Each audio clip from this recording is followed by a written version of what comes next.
Hi, today I'm going to talk about the measurement problem in quantum mechanics. Before we begin, here is a timeline of some relevant events.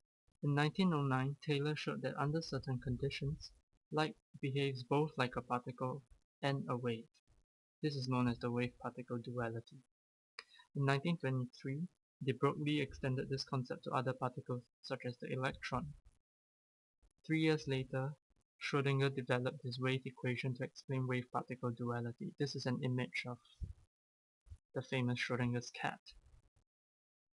Max Born observed that the distribution of particles in de Broglie's experiment was probabilistic, and Bohr and Heisenberg then extended this idea to develop what is today known as the Copenhagen interpretation of quantum mechanics. 30 years later, Everett developed his many worlds interpretation, which implies that all alternate histories and futures are real. Not surprisingly, this interpretation has been very popular amongst pop scientists and science fiction writers and even philosophers, notably in David Lewis's modal realism. The last interpretation we will consider is the consciousness causes collapse interpretation, which suggests that consciousness is necessary for the completion of quantum measurement. What exactly is measurement and collapse? Recall that under certain conditions, quantum particles behave like waves. This is a double-slit experiment where quantum particles are fired repeatedly through two slits. Between the slit and the wall, a quantum particle exists theoretically as a wave function according to the Copenhagen interpretation. When it hits the detector at the back, an irreversible change occurs that the detector and the wave function collapses to a point.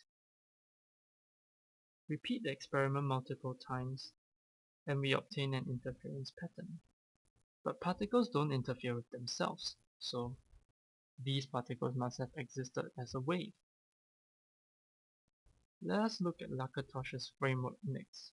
A research program has two main components. The hard core consists of an essential set of assumptions about the world which cannot be given up without giving up the program altogether. This core is protected by a belt of hypotheses which can be given up without treating the core as falsified by evidence. The last component of a research program are the positive and negative heuristics, which include rules that guide changes in the belt to defend the core from revision. Let us look at some examples. In evolutionary biology, the core would include something like the principle of natural selection, or the belt would include Mendelian inheritance, which replaced Darwin's own theory of heredity without giving up the core.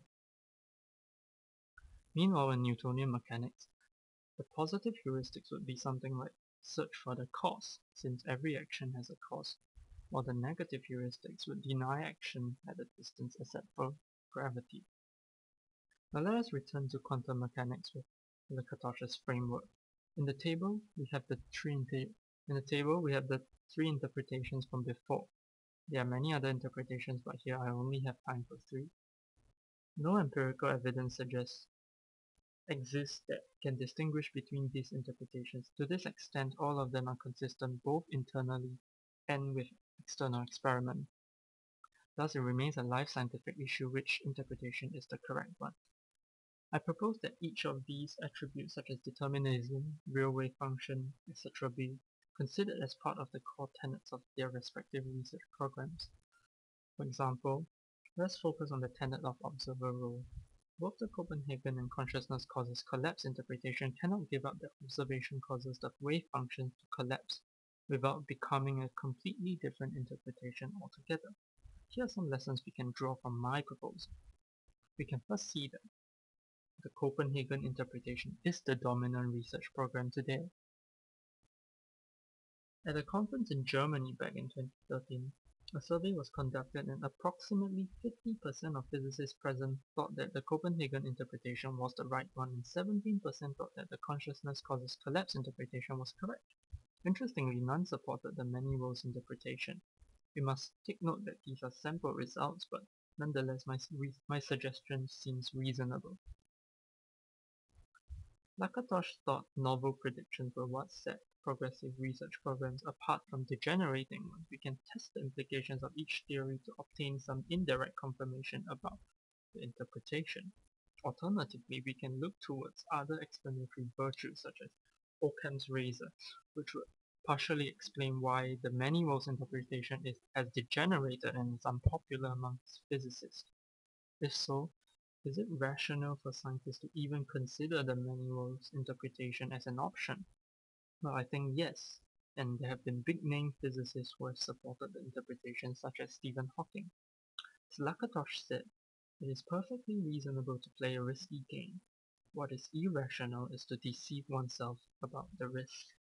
Therefore, it is perfectly reasonable to believe in the many-world interpretation, but do not expect other people to buy into this interpretation easily.